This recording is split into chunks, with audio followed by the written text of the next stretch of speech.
tudo bem com vocês? Espero que todos vocês estejam bem, de onde vocês estiverem, da casa de vocês. É uma honra para a gente poder ter vocês aqui hoje na segunda jornada do Setembro Amarelo. Eu sou a Júlia Neves, eu sou uma das coordenadoras de extensão da Liga de Saúde Mental e Psiquiatria, que é a liga que está coordenando, né, que está organizando esse evento lindo que é a segunda jornada do Setembro Amarelo. E com muito prazer eu venho contar, né, convidar vocês para assistir a próxima palestra, que é sobre abordagens interventivas diante da ideação suicida da psicóloga Sofia, né? E quem é a Sofia? Apresentar um pouquinho para vocês. A Sofia é a Sofia Teodoro dos Santos Evangelista. Ela fez psicologia aqui na UFTM, nossa Universidade Federal do Triângulo Mineiro. Ela também fez graduação em administração pela Factus, que é a Faculdade de Talentos Humanos aqui de Uberaba. Ela fez mestrado em psicologia na Universidade Federal de Uberlândia, que é a UFO, e ela atualmente é psicóloga na clínica Psicomusic aqui em Uberaba e também é professora universitária na Factus. Também trabalhou já no CAPES, então tem uma grande gama aí de locais de trabalho, é uma excelente psicóloga, muito conhecida aqui na nossa região, e é um prazer para a gente poder ter a Sofia aqui conosco hoje, e só agradecer ela, a presença dela e a presença de vocês, e boa palestra. É muito importante colocarmos que, em algum momento da nossa vida, todos nós já tivemos ou temos contato com alguém que em algum momento já vivenciou a perda de algum familiar pelo suicídio. E na nossa sociedade a gente carrega algumas crenças importantes sobre o suicídio que precisam ser trabalhadas, entendidas, compreendidas e discutidas. Porque o silenciamento sobre o suicídio já é uma coisa que acontece corriqueiramente. É muito comum eu receber pacientes na minha clínica em que falam: tem uma tia da minha família que dizem que ela cometeu suicídio, mas ninguém fala sobre isso. Tem a história de que fulano cometeu suicídio, mas ninguém fala sobre isso. Então existe um tabu em cima do suicídio, nas coisas que se referem ao suicídio. E se a gente parar para pensar, por exemplo, quais nomes o suicídio recebe na nossa sociedade? As pessoas podem chamar de suicídio ou de autoextermínio. As pessoas gostam muito de usar uma expressão que meu pai usa: deu cabo à própria vida, dar cabo à própria vida, né? Querer acabar com a vida, deu um fim, buscou algo diferente. Então, a questão do suicídio recebe nomes diferentes na nossa sociedade, expressões diferentes, justamente porque é muito difícil falar sobre isso. E se a gente parar para pensar, normalmente as coisas que são muito difíceis de serem faladas, elas têm mais de uma expressão que remetem ou que representam o que aquilo quer dizer. E não é diferente com a questão do suicídio, ou autoextermínio, ou dar cabo à própria vida, ou encerrar a própria vida. Todas essas expressões que a gente em algum momento já ouviu ou já se deparou com elas. E o que é muito importante, faz muito sentido que a gente converse, que a gente discuta, né? O que motiva, o que leva alguém à tentativa, né, de suicídio ou à ideação suicida. Normalmente, quando a gente deseja fazer a aquisição de alguma coisa, comprar algo em alguma loja, a gente junta uma quantidade de dinheiro suficiente para poder comprar essa coisa. Então, vamos dar um exemplo aqui de que eu quero comprar um computador novo para mim. Se eu quero comprar um computador novo, eu junto um dinheiro e eu vou até uma loja para comprar esse computador com o dinheiro que eu juntei. Se eu não juntei o dinheiro, eu vou pensar em outros recursos que eu tenho. Eu posso pedir emprestado. Eu posso entrar no cheque especial. Eu posso passar no cartão de crédito. Então, existem outros recursos que a gente pode abrir mão, que a gente pode usar, que não seja o dinheiro necessariamente para comprar esse computador. E a gente só não compra o computador se a gente não tiver acesso a esses recursos. Então, quando a gente não tem acesso aos recursos, a gente não faz uma compra. Quando a gente fala sobre o suicídio, as pessoas em geral, na vida, para resolução de problemas, elas buscam por recursos. Então, todo mundo está o tempo todo buscando algum recurso. Recurso pessoal, recurso social, recurso financeiro. A gente vai utilizar vários recursos.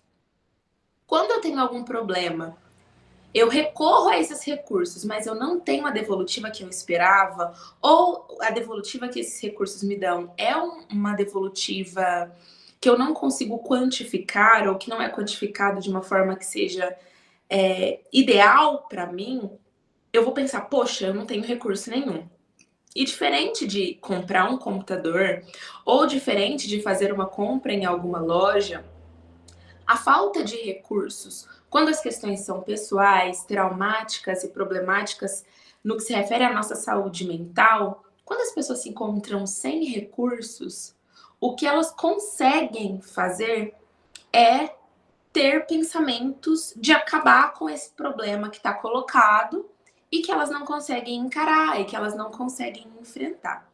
Lógico que a gente vai ter que a gente vai ter uma série de sintomatologias clínicas dentro da psiquiatria ou dentro de outras áreas da saúde que vão para além das questões psicológicas. Mas hoje eu gostaria muito de conversar com vocês sobre as questões psicológicas que surgem da ideação suicida, da tentativa, né, até chegar à tentativa e à conclusão de um suicídio realmente.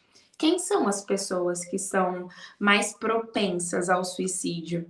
E a gente poderia tentar traçar um perfil, falar assim, ó, pessoas que têm uma altura mediana, entre tanto e tanto, em tal idade, tal gênero. Lógico, existem estudos que vão falar, né, sobre a questão de, por exemplo, de que homens cometem mais suicídio do que mulheres, mas que mulheres tentam mais vezes o suicídio do que homens. Os estudos comprovam isso pra gente. A realidade, os números, tudo isso mostra. Mas não dá pra gente tentar generalizar, olhar pra alguém e falar assim, ah, é mulher, ela vai tentar mais vezes, mas ela não vai conseguir suicidar.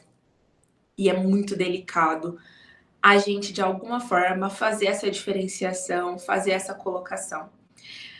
E aí eu quero justamente conversar com vocês sobre aspectos importantes para que sejam observados e percebidos dentro, né, da abordagem da psicologia. Eu trabalho com a análise do comportamento, comportamentos importantes que podem dar para a gente indícios de que a chance daquela pessoa cometer suicídio são maiores.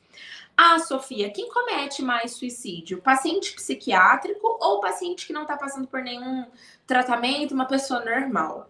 Aqui, a gente vai chegar num paradoxo muito grande. Porque alguém pode falar assim, não, com certeza, paciente psiquiátrico comete mais suicídio do que pessoas que não estão em tratamento.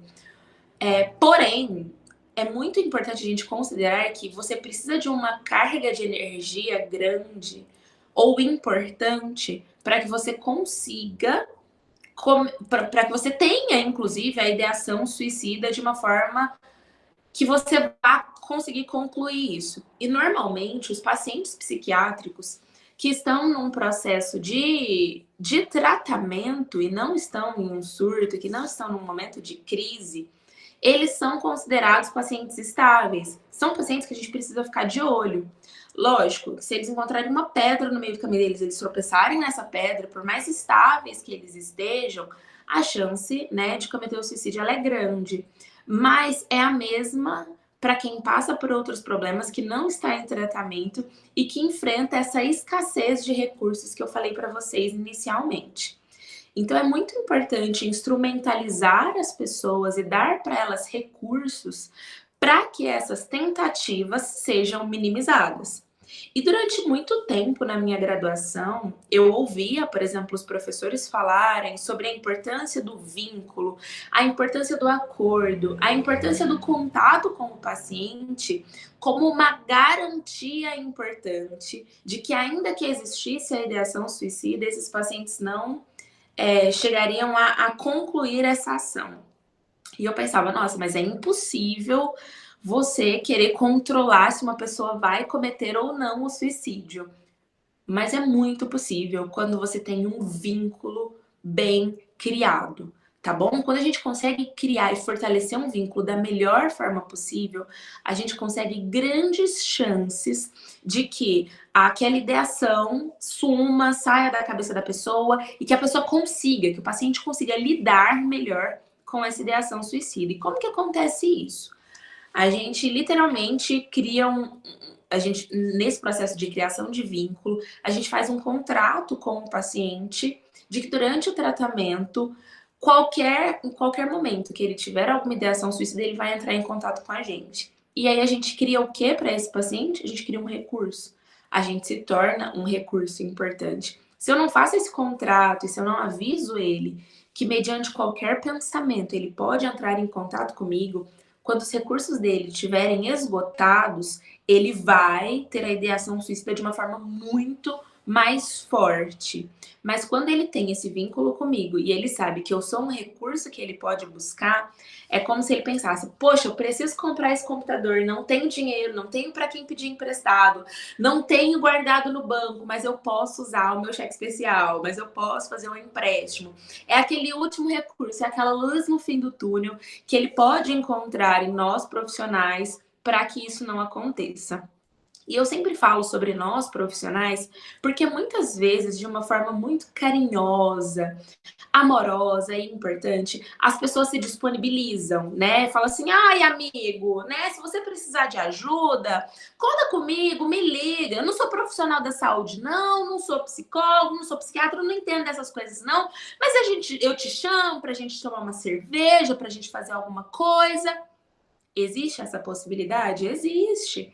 Esse é um recurso social? É um recurso social. Mas será que esse recurso social, será que só a boa vontade do amigo de te receber, de te acolher, de te escutar, são suficientes para sustentar e para te dar ferramentas e estratégias suficientes para que a ideação suicida seja minimizada e para que você consiga enfrentá-la da melhor forma possível? Então é muito importante que a gente sempre oriente as pessoas a buscarem uma ajuda profissional, a buscarem a ajuda de alguém que está preparado para aquilo. Porque é muito comum também, por exemplo, eu receber no consultório pessoas cujos familiares cometeram suicídio, né? E aí, resguardados todos os sigilos, eu posso compartilhar com vocês o exemplo de uma paciente que eu recebi há um tempo atrás, que a irmã tinha cometido suicídio e ela que encontrou o corpo, ela que teve acesso a todas essas coisas. E ela falava assim: Sofia, a minha irmã não me falou nada, ela podia ter me falado, ela podia ter conversado comigo, né, e tudo mais. Só que, por que que a irmã não falou? Por que que a irmã não procurou? Lógico, ela não tá aqui para falar isso pra gente, mas o que a gente imagina que tenha acontecido é que ela não encontrou o suporte ou o recurso que ela precisava nessa irmã. Ela pensava: poxa, se eu falar para minha irmã não vai saber lidar com isso. Então eu vou dar o meu jeito, já que eu tô sem recursos, eu vou ver o que é que eu posso fazer. Então é muito importante que a gente sempre oriente as pessoas sobre buscar uma ajuda profissional, buscar a ajuda de algum profissional especializado e ser esse recurso para os nossos pacientes. E ser esse recurso para as pessoas que precisam da nossa ajuda. E aí, pensando em todas essas coisas, nas estratégias que a gente pode utilizar, naquilo que a gente pode fazer, eu gostaria de compartilhar com vocês agora 4 estratégias que são possíveis de serem utilizadas com pessoas que têm a ideação suicida permanente ou que, às vezes, em algum momento na sua frente, entram num processo de crise, tá? E assim, eu trabalhei no CAPS durante muito tempo, né? E estando no CAPS, muitas vezes os pacientes nos procuravam com esse recurso de falar: ó, não tô bem, tô tendo sintomas importantes de ansiedade, porque são alguns sinais, né, que vão aparecendo que a gente pode perceber. Enquanto profissionais, a gente precisa estar muito sensível a todas essas coisas. E nós éramos esse recurso que os pacientes precisavam. Sendo o recurso que eles precisavam, eles chegavam e conseguiam falar, ó, acho que não tá tudo bem. Ou às vezes num momento de crise de choro, porque eles podem ter crise de choro, eles podem ter crises de afastamento, né? Comportamentos de se afastar, o comportamento do choro, o comportamento de se afastar, o comportamento de agressividade.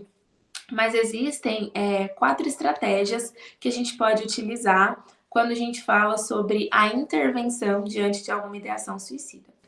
E aí, então, as 4 estratégias que a gente pode utilizar na intervenção desses casos, a primeira estratégia é a estratégia do contato físico. Nossa, mas que estranho isso, né? Eu fazer contato físico com o meu paciente, a gente tá, né, num momento de pandemia. Como assim, Sofia?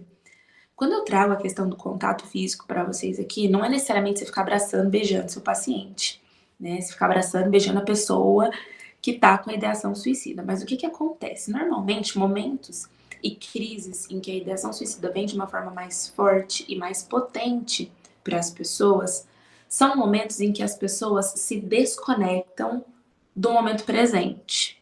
Então elas começam num processo muito grande nostálgico, de uma nostalgia muito grande, de falar muito sobre o passado, de que a vida delas não é boa igual era boa no passado, igual era boa no passado, ou de falar que o que está acontecendo na vida delas agora é horrível, que não tem saída, que não tem solução, que essa é a pior coisa que já aconteceu na vida delas. E aí a gente precisa trazer essas pessoas por aqui e agora. Uma das estratégias dentro da clínica psicológica que alguns profissionais podem utilizar no manejo de crises de ansiedade é justamente esse contato físico. Então, é você trazer coisas, por exemplo, né? Liguinhas, aquelas liguinhas que as pessoas podem usar no pulso, sabe? E você fazer de alguma forma você puxar a liguinha e soltá-la no seu braço, justamente porque isso te mantém em contato, né? O beliscão, é como se fosse o beliscão. Esse beliscão, ele te acorda, ele te traz por aqui agora, e aí a gente não vai pegar um paciente com ideação suicida, pôr uma liguinha no braço dele e puxar para acordar ele para a vida. Mas a gente pode fazer esse contato físico. Que contato físico que é esse?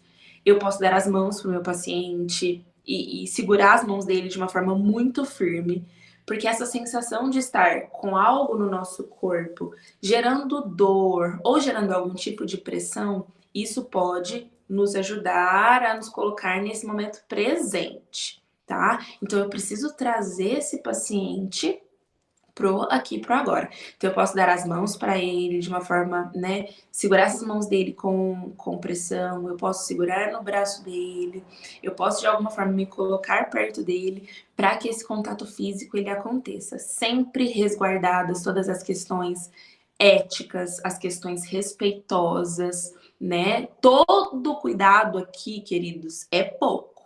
Mas esse contato físico ou colocar esse paciente, né, em contato com alguma coisa que traga ele para essa realidade é muito importante. Pedrinha de gelo em contato com o corpo, às vezes a gente não tá, né, no contato direto com o paciente. Isso acontece muito para os psicólogos, por exemplo, que realizam atendimentos online. É lógico que o psicólogo que faz o atendimento online, ele vai precisar de um manejo para lidar com tudo isso à distância com esse paciente. Mas utilização de pedra de gelo, coisa que não vai impactar na saúde física da pessoa, né? O segurar as mãos, de alguma forma segurar os braços, algo que traga um contato físico sem contenção, mas de trazer essa pessoa pro aqui e agora. Outra coisa muito importante que a gente pode fazer também é trazer a percepção dessa pessoa pro aqui e pro agora, né? Trazer essa pessoa para a realidade, para o dia de hoje. Então eu vou conversar com essa pessoa sobre coisas que cercam, que estão ao redor dela. Então, ao invés de eu ficar falando sobre o aqui e agora, do tipo assim, nossa, lá de fora tá sol, hein? Não, eu vou falar de coisas que estão no ambiente. Eu posso falar para a pessoa, nossa, você percebeu essa almofada que eu tenho aqui do lado? Pega ela, segura essa almofada. A pessoa pode apresentar algum tipo de resistência. Fala assim, poxa, mas essa almofada, ela compõe esse sofá em que você tá. Eu sei que parecem coisas muito simples, coisas muito bobas, mas são estratégias muito potentes para a gente conseguir, né, às vezes, pedir uma ajuda adequada ou fazer o manejo necessário dessa ideação suicida. Então, eu preciso trazer essa pessoa pro aqui, pro agora. Eu posso perguntar algumas coisas importantes para ela, do tipo, nossa, percebo que você está usando uma blusa azul. Essa blusa você comprou? Alguém deu para você? Trazer essa pessoa para esse momento. Por que você escolheu vir com essa blusa hoje e não escolheu uma outra? Então, trazer a percepção da pessoa para esse momento, trazer a percepção da pessoa para aqui, para agora. Outra estratégia muito importante é a gente ter o suporte de alguém que seja mais próximo desse paciente. Seja alguém da família, algum amigo, mas esse suporte ele é muito importante. A gente não vai conduzir, não nos convém conduzir isso sozinhos. Até porque depois a gente se questiona muito sobre o que realmente aconteceu, porque é um momento de angústia e ansiedade para todos, né? Então, assim, Sofia, eu tava passando de carro, daí vi alguém para pular, né, no pontilhão. Essas estratégias podem ser estratégias importantes, tá bom? Então, ter o contato, ter o suporte de algum amigo, de algum familiar, alguém que tem uma boa relação com esse paciente é muito importante. Você recebeu o paciente no seu consultório, esse paciente apresenta ideação suicida, apresenta uma crise importante no seu consultório, em que você vê que as chances dele sair dali e cometer o suicídio são grandes. Não deixa essa pessoa sair enquanto você não tiver algum familiar, algum amigo dela junto para fazer esse movimento. Então, a gente não vai manejar isso sozinhos, a gente vai contar com o suporte de alguém. Sofia, eu não conheço ninguém, nunca vi, a pessoa não quer me passar o contato. Então, você vai pegar alguém da sua rede de apoio para te dar o suporte nesse momento. Algum amigo, algum profissional, algum familiar, mas não façam essa condução, não façam o manejo sozinhos. E por último, e não menos importante, vale muito a pena a gente prestar muita atenção nas cobranças que são feitas, e às vezes cobranças de uma forma inconsciente.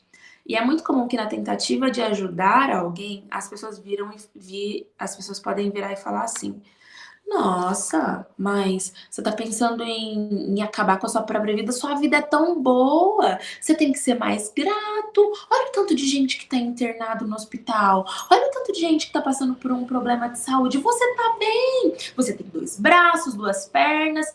E aí, queridos, eu tô aqui reproduzindo falas que são muito comuns, muito comuns.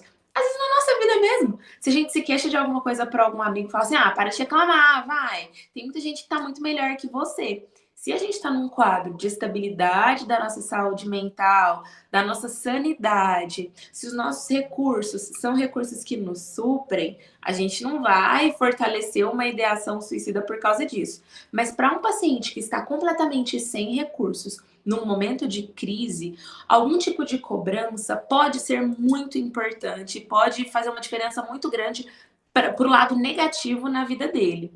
Então, evitar qualquer tipo de cobrança, sabe? Fala assim: não, levanta daí, vamos tomar um banho. Não, vamos fazer uma caminhada. Não cobre. Tente não fazer cobranças dessa pessoa, porque ela não tem recurso para suprir as suas cobranças. E se a pessoa não tem recurso para suprir com as suas cobranças, a gente dá uma potência muito grande para essa ideação, né? E aí, justamente pensando sobre isso, tanto pacientes psiquiátricos quanto pacientes que não estão passando por nenhum tratamento, e aí eu gosto de separá-los assim, porque em algum momento quem não está em tratamento pode estar, e quem está em tratamento pode não estar em tratamento mais.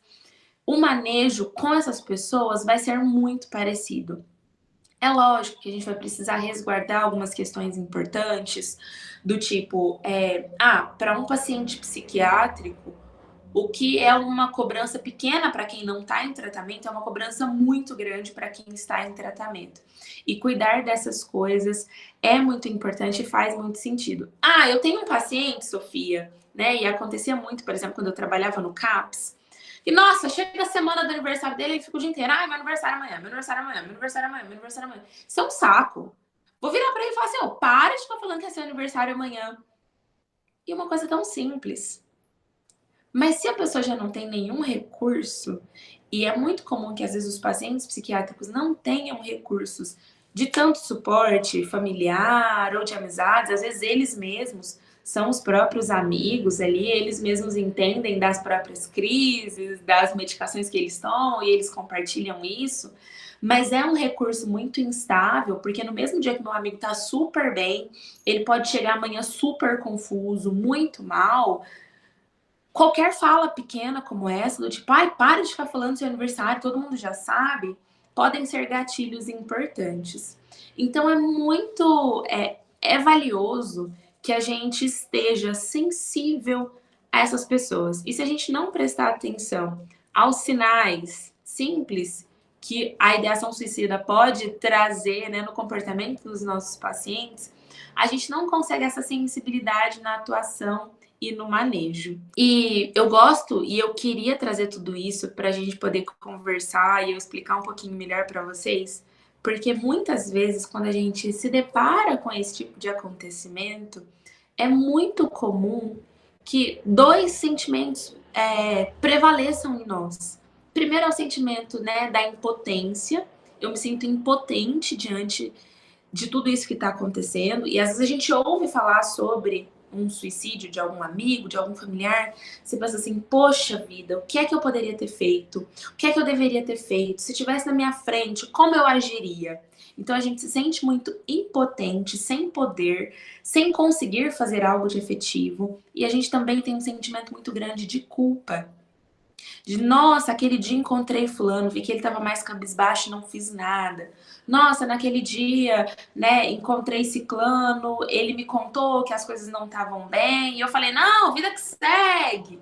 Não dei o suporte necessário.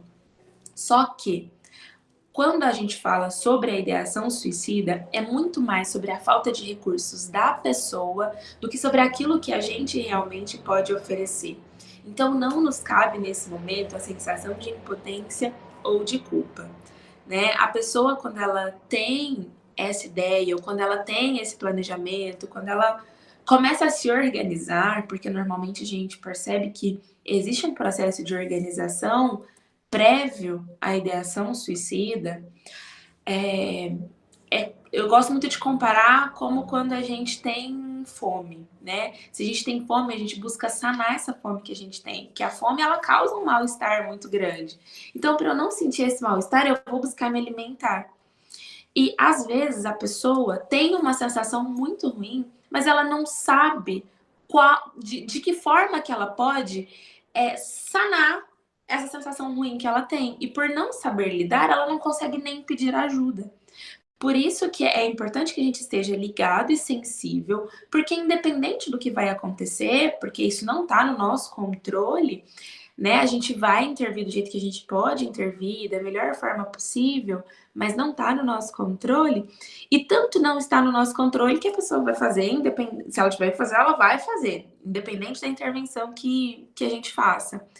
Mas da gente entender que a nossa parte a gente fez, que a gente estava sensível o suficiente, que a gente foi um recurso que essa pessoa precisava, que a gente foi, né, alguém onde essa pessoa poderia buscar ajuda, buscar um socorro e, e de repente se organizar para pedir uma ajuda que ela não consegue fazer com outros familiares ou com outros amigos, né?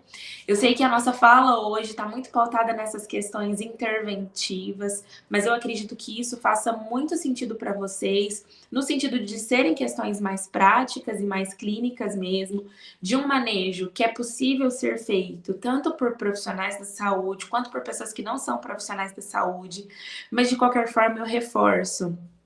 Entrou em contato com alguém, percebeu a ideação suicida nessa pessoa, não lide com isso sozinho. Peça ajuda. Peça ajuda de algum profissional capacitado, peça ajuda de alguém que tem treinamento específico para isso, né? As 4 estratégias que eu trago, vocês podem colocar elas em ação, mas não façam isso sozinhos. Não tentem sozinhos, porque com as nossas mãos a gente não segura, a gente não contém e a pessoa faz o que ela consegue naquele momento. Então a gente não vai segurar essas pessoas com a força do nosso braço, mas a gente vai contar com pessoas que se prepararam, que se organizaram para isso, né? Em qualquer momento que vocês tiverem alguma dúvida, vocês podem contar comigo. É muito importante a gente lembrar que existe hoje um canal de comunicação, um canal de socorro que essas pessoas podem pedir, que no caso é o CVV, né, o número 188. Então que as pessoas podem pedir ajuda no Centro de Valorização da Vida, porque às vezes a gente realmente fala assim, nossa, eu tô aqui de pés e mãos atadas, não tem ninguém que eu possa pedir ajuda, não conheço nenhum familiar, nenhum amigo dessa pessoa, o que é que eu faço? Passa no telefone e liga no CVV. É um recurso que a gente tem hoje, imediato, urgente, emergente, muito importante. Eu agradeço muito vocês por me ouvirem, por eu poder compartilhar toda essa minha experiência, a minha expertise, o meu conhecimento com vocês e qualquer coisa que vocês precisarem, eu fico à disposição. Um grande abraço. Oi, gente, tudo bem? Estou aqui de volta. Vim para encerrar essa palestra muito especial que a gente teve hoje com a Sofia. Sofia, muito obrigada em nome da LANSP, de todo mundo que estava assistindo hoje essa palestra. Eu quero te agradecer por ter trazido esse tema tão importante, essa abordagem tão especial sobre a ideação suicida. E eu queria falar para vocês continuarem ligados na nossa programação. A segunda jornada do Setembro Amarelo tá a todo vapor e a gente está muito feliz de poder contar com todos vocês, para também não perderem, né, a nossa apresentação dos trabalhos, e qualquer informação que vocês precisarem, que vocês tiverem dúvida, podem estar mandando para a gente, pode mandar pelo nosso e-mail que está aqui na descrição, ou vocês também podem chamar a gente no Instagram, né, LASP-UFTM. Vai ser uma honra a gente poder conversar com vocês, ouvir o feedback de vocês. A gente espera muito que vocês estejam gostando da jornada, e é isso, muito obrigada a todo mundo que está aqui hoje, viu? Até mais!